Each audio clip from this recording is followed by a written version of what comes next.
Hello everyone, कैसे हो आप सब। उम्मीद करती हूँ कि आप सब बहुत अच्छे होंगे। तो गाइज़, मैं यहाँ लगा रही हूँ कमरे में झाड़ू, क्योंकि थोड़ा सा मूड अपसेट है मेरा। देख रहे होंगे मेरी शक्ल को, 12 बज रहे हैं मेरे मुंह पे। आप सोच रहे होंगे भाई ऐसा क्यों है भाई, तो मैं आपको बता दूँ कि थोड़ा सा मूड इसलिए अपसेट है मेरा कि कुछ हेटर्स की वजह से। हेटर्स, कुछ लोग ऐसे हैं मेरी लाइफ में कि भाई जिनको पहले ये लगता था चैनल मोनेटाइज ही नहीं होने का इसका, कहाँ पागलों की तरह ये यूट्यूब पे चैनल बनाकर बैठी है और रोज़ वीडियो अपलोड करती है, कभी रोज़ लाइव आती है। तो भाई अब चैनल मोनेटाइज हो गया तो अब उन्हें कोई और ऑप्शन तो मिला नहीं। अब अर्निंग के बारे में पूछने लगे, भाई अब कितना कमाती होगी ये, भाई अब कितना कमाने लगी होगी, मतलब बहुत कमा लिए होंगे उसने तो भाई, इतना टाइम हो गया, बहुत कमा लिए होंगे ये वो करके। मतलब ट्रोल करने के लिए भाई कोई भी मौका नहीं छोड़ते। पता नहीं क्यों, अपनी लाइफ में तो देखते नहीं हैं ये लोग कि मेरी लाइफ में क्या हो रहा है क्या नहीं। अरे भाई एक बात बताओ, मैं पूछती हूँ क्या तुम्हारी लाइफ में क्या चल रहा है क्या नहीं, मेरी लाइफ में क्या हो रहा है क्या नहीं, इस चीज़ से उन्हें पूरा मतलब होता है, पूरा इंटरेस्ट होता है। भाई इनकी लाइफ में ये नहीं हुआ, वो क्यों हो गया, ऐसे क्यों हो गया, मतलब इन सब चीज़ों में बहुत ज़्यादा इंटरेस्ट है। और अपनी लाइफ में चाहे कुछ भी हो रहा हो, उससे इन लोगों को कोई मतलब नहीं होता है। मेरी लाइफ में भाई, मेरी लाइफ से ज़्यादा इंटरेस्ट रखते हैं कि मेरी लाइफ में क्या हो रहा है क्या नहीं हो रहा।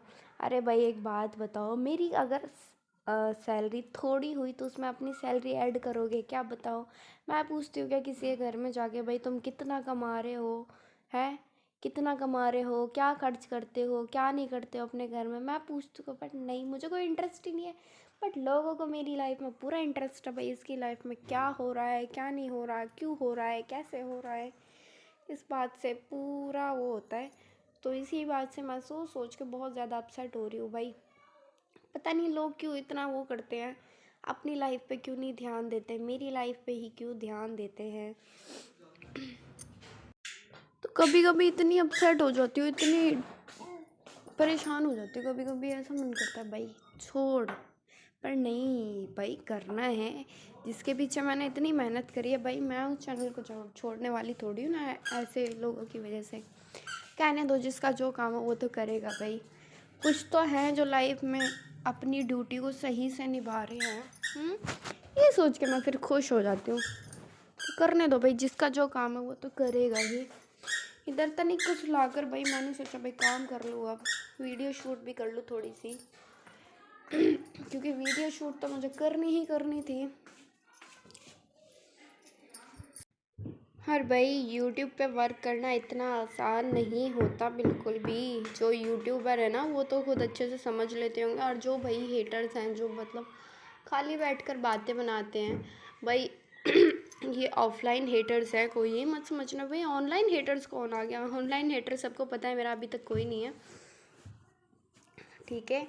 तो भाई इतना आसान नहीं होता बिल्कुल भी यूट्यूब पे वर्क करना। यूट्यूब पे वर्क करने का यही समझ लो, बहुत मेहनत लगती है। एक यूट्यूब पे वीडियो अपलोड करने से ही मतलब नहीं होता। यूट्यूब पर वीडियो अपलोड करना भी ना बहुत मेहनत का काम होता है, क्योंकि वीडियो शूट करना, फिर उसके बाद एडिटिंग करना, थंबनेल बनाना, बहुत कुछ होता है भाई। और जब बच्चे हो ना साथ में तो और भी ज़्यादा मुश्किल लगता है भाई, क्योंकि फ़ोन का ज़्यादा खतरा लगता है, जैसा मुझे रहता है फ़ोन का ज़्यादा खतरा कि फ़ोन को मतलब फ़ोन ना टूट जाए, बच्चे फ़ोन ना गिरा दें मेरा ट्राईपोड से। तो भाई बहुत मेहनत लगती है वीडियो शूट करने में, ऐसे ही थोड़ी ना वीडियो शूट हो जाती है, मेहनत लगती है और भाई मेहनत करने वालों की तो कभी हार नहीं होती, जो मेहनत करते हैं। तो सेम वही रीज़न है भाई, मैं तो मेहनत कर ही रही हूँ भाई, और बाकी के खाली बात बना रहे भाई, ऐसा मत करो। ओवर थिंकिंग की वजह से बहुत ज़्यादा हेडेक होने लग गया था मेरे। मैं तो अपना काम वाम ख़त्म करके ब्रेकफास्ट करके फिर एक पेन किलर ली, तब थोड़ा आराम लगा। फिर सोचा भाई मैं क्यों सोचूं ऐसे लोगों के बारे में, भाई वो है ना मेरे बारे में सोचने के लिए, तो मैं क्यों टेंशन लूँ भाई। भगवान ने, मैं तो बहुत खुशनसीब हूँ भाई, मेरे बारे में सोचते हैं इतने लोग तो अच्छी बात है ना, तो फिर मैं टेंशन क्यों लूँ। और वैसे भी मेरे हस्बैंड जो है मुझे डीमोटिवेट नहीं होने देते। जब भी मुझे ऐसा लगता है ना कि मैं डीमोटिवेट हो रही हूँ, उनको ऐसा लगता है, तो वो मुझे मोटिवेट करने में लग जाते हैं, बोले परेशान मत, तो कुछ नहीं होगा, ऐसे बोल, जिसको जो कहना कहने दो, आई डोंट केयर। बस यही जो है अपने दिमाग में बैठा लो कि ठीक है भाई, कहना है जिस लोगों का काम ही यही होता है भाई। अगर लोग नहीं कहेंगे तो फिर क्या, कौन कहेगा? एक बात बताओ, कोई नहीं कहेगा, लोग ही तो कहेंगे जो जिसको कहना है।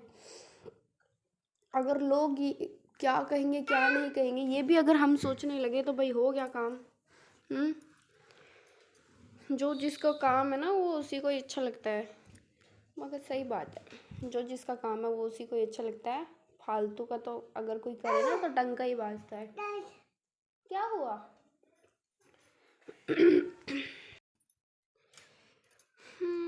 तो गाइस बहुत ज़्यादा देखो, मैं क्या कर रही थी, कुछ चूड़े थे मेरे जो ना इधर उधर, कभी इस डिब्बे में कभी उस डिब्बे में ऐसे बिखरे हुए थे। तो सोचा इन चूड़ों को भी इकट्ठा कर लूँ अच्छे से, और जो फालतू की चीज़ें हैं ना उन्हें मैं फेंक दूँ डस्टबिन में। क्या फ़ायदा, वो जगह ही घेर रहे हैं।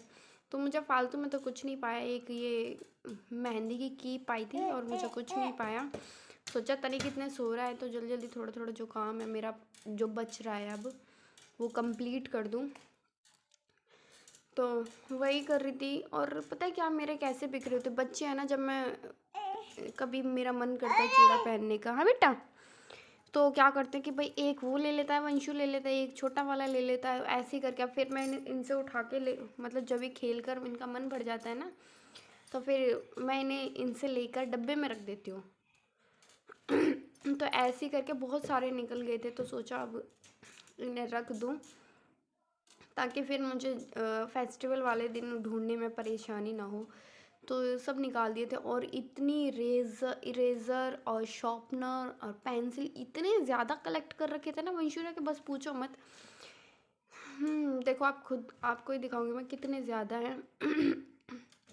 और यहाँ ले रही थी मैं टैबलेट जो मेरी नहीं ली गई थी मॉर्निंग से। तो मैं कीप को तो मैं डस्टबिन में फेंकने चली गई भाई, इसका कोई यूज़ नहीं है, ये बेकार है, काफ़ी टाइम हो गया ना। तो ये मैंने ली थी तीज पर, तब ली थी हाथों में लगाने के लिए। और फिर थोड़ी सी बच गई थी, मैंने ये रख दिया था, मगर पता नहीं कब काम आ जाए, पर कोई काम नहीं आती, फेंकनी ही पड़ जाती है। इधर मैं डब्बा ढूंढ के लाई, मुझे कहीं डब्बा नहीं मिला। तो ये डब्बा मिला मुझे मेरी अलमारी से ही, तो मैंने सोचा इसमें रख देती हूँ। जो छोटी पेंसिल थी, इरेज़र वगैरह, शॉर्पनर सब आगे थे। बस ये जो बड़ी बड़ी पेंसिल थी ना ये मुझे इस बड़े वाले डब्बे में रखने पड़े। मैं कहीं ना कहीं तो एडजस्ट करना ही पड़ेगा रे बाबा। वरना फिर मुझे ना ढूंढने में ही मैं ही परेशान होती भाई, अब कहाँ रख दी, वो पेंसिल कहाँ है, वो इरेज़र कहाँ रख दी। और बहुत सारी हो रही थी भाई इरेज़र, एक दो इरेज़र नहीं है, कहाँ कहाँ से लाऊं वो करूँ। वंशु क्या करेगा, दुकान पर जाएगा और वहाँ से एक दो इरेज़र या पेंसिल कुछ ना कुछ तो उसे ज़रूरी लेकर आना है। खाली हाथ तो बिल्कुल भी नहीं आता है मेरा बेटा, जब भी आता है कुछ ना कुछ ज़रूर लेकर आता है दुकान से, वो उसकी आदत में बन चुका है। तो मैंने यहाँ सब भर के रख दिए, बहुत सारे थे ना। मैं कहा चलो ये तो रख दिए। और पता है तनिक हमारा क्या करता है, जब सो रहा होता है तो भाई 10-10 मिनट में आँख खोल खोल कर देखेगा कि मेरी मम्मा यहीं है क्या, मेरी मम्मा यहीं है क्या। अगर उसे मैं नहीं मिलूँ ना तो भाई रोना धोना चालू हो जाता है उसका। चलो भाई मैं तो वीडियो को एंड करती हूँ। वीडियो को यहीं एंड करना पड़ेगा। ओके बाय बाय एवरीवन, मिलते हैं नेक्स्ट व्लॉग में। Okay bye bye.